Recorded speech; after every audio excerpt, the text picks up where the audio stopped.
Dear friends, greetings to all.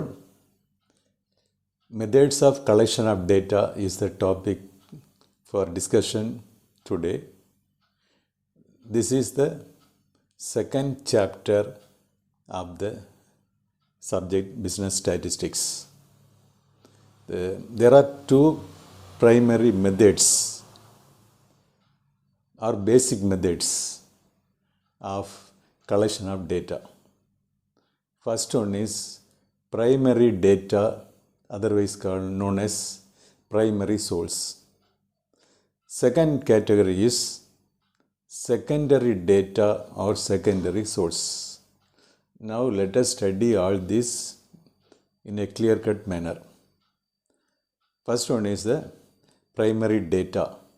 The primary data, we are going to discuss 5 different types of primary data collection methods.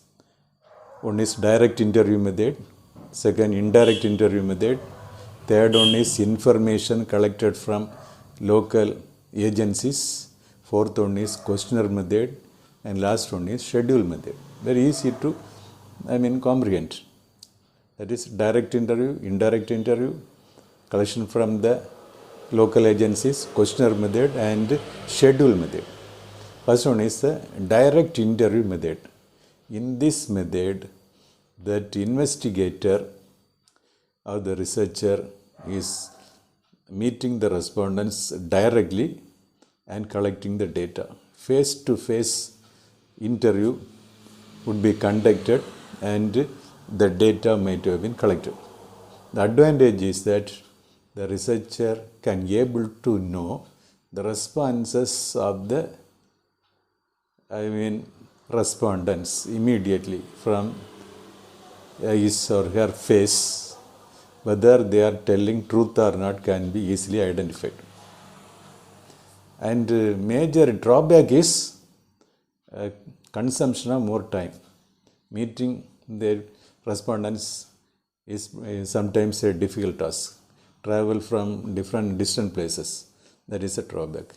Then second one is the indirect interview method. In this indirect interview method, the researcher or investigator is inquiring or collecting data from the relatives, friends, or enemies of the respondents. So such kind of study it may be. That is about the liquor and bad habits. Studies related to that means then when one is directly asking question to the respondent, they won't properly give a correct answer. Hence only that other persons may be contacted and data may be collected. And advantage means that correct information may be collected. Another drawback means that relative or friends may give sometimes wrong information. That is a drawback. Then third one is the information collected from through local agencies. There are local agencies. The researcher or investigator may give the entire task to the local agencies, and they will collect the data and give to the researcher. In this way, the researcher can be able to save the time. But another thing is, it is an expensive one. But the researcher can save the time and strain in collecting the data. And also they are professionally doing, means it may be very clear one. That is the advantage in this local agencies. Then fourth one is questionnaire method. In this method, well-structured questionnaire are framed and more copies of the questionnaire may be taken and it would be mailed to the respondents. Now through the website, internet method, that may be sent. And the main drawback is that we have to accept what the respondents are telling. And another one is respondents may Not all the respondents may not answer the questions and return it. Another one is they will not fill up all the questions. In a hurry they can do the filling up. That is also possible. The advantage means the researcher can save money, save time. And most drawback is out of the, if suppose 500 respondents have been selected, questions have been sent, means only 100 may be returning. Thereby, accordingly, a more number of respondents should be selected and questionnaires should be sent. Then, fifth one, last one in this category is schedule method.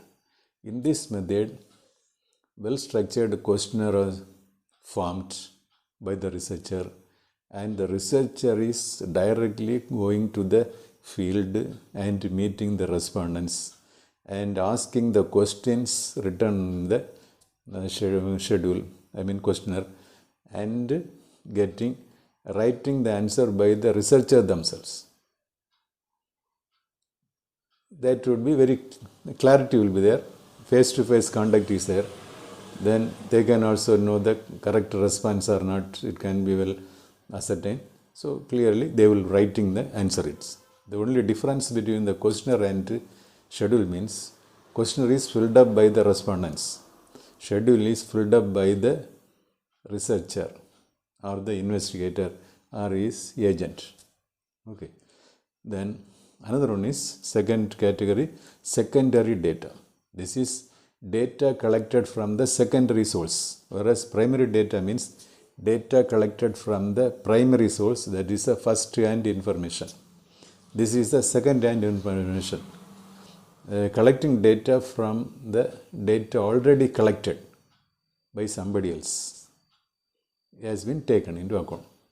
Then we can see the different types. Here the two types are there. It is classified into two types. One is published source, another one is unpublished source. Now study the published source. The published source, 6 type of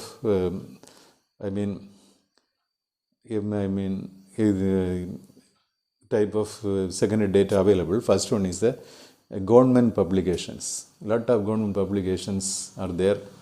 That is publication by the statistical department, or state, central, district wise, panchayat data, then municipality data related to rainfall or agricultural production or industry or the economy, everything may be there. In the semi-government publication means it is kind of autonomous body run by the government. So it is the Reserve Bank of India, like that. They may also have the report. The researcher may have the access of this data from these sources, semi-government publications. Then third one is report of committee and commissions. Government may form some committee and commissions to inquire some matter. If this matter is related to the research study, then the researcher may go into that, and what would be the report of that, the researcher can find out. So many commissions formed by the state government and central government. Then publication of research institutes. Some research institutes are there. They are also publishing reports, some thesis, everything, that they are having some journals, and that can also be taken into consideration. Then fifth one is the newspapers and journals. Newspapers and journals means commonly available. In some institution, a library, old newspapers are kept there, as well as old journals are kept, and the past data the researcher can view very well by referring that. If that one is conducting a study about the coffee industry, the history of coffee, everything can be known very well from the reports prepared by somebody else, already published in some journals or magazines or in newspapers. That he has to search and find out that. Then other publications, some institutions, private institutions or private organizations are have some publications. I mean some NGOs or some, social organization. They are also having some data, that is self-help groups. One is conducting a study about the self-help groups, then they can get the data from that, groups. Okay, these are all the published sources. Unpublished source means that report has not yet published. A researcher might have been in the process of completing the work. Say for example, tea industry, one researcher is doing this. Ourself is doing in that field means we have to get the data from them, what they are finding, whether that their finding is coinciding with our with our way of the study. Everything can be conducted. That is unpublished. That there are also some information in the hand of private parties, some individuals, that has not yet been published. And some medicines, about medicines, traditional medicines, yoga, everything, that can be collected from, that is not reported. The researcher can very well collect it. Okay, thank you very much.